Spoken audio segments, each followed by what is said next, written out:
sekali lagi. 525 platform diplomasi Pusat Pemasaran Industri Pertahanan Antarabangsa.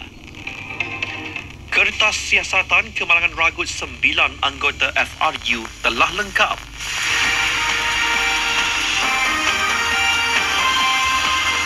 Sekian berita yang disunting oleh Siti Aisyah Melissa Yohanis dari Pusat Berita RTM Kepengerusian ASEAN Malaysia ke arah menempa kemajuan bersama. Assalamualaikum.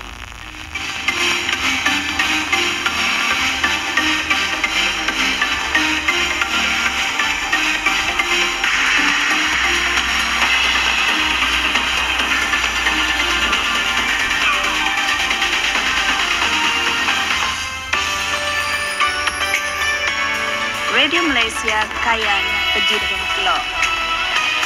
Radio Malaysia Kayan Pejiran Kelok.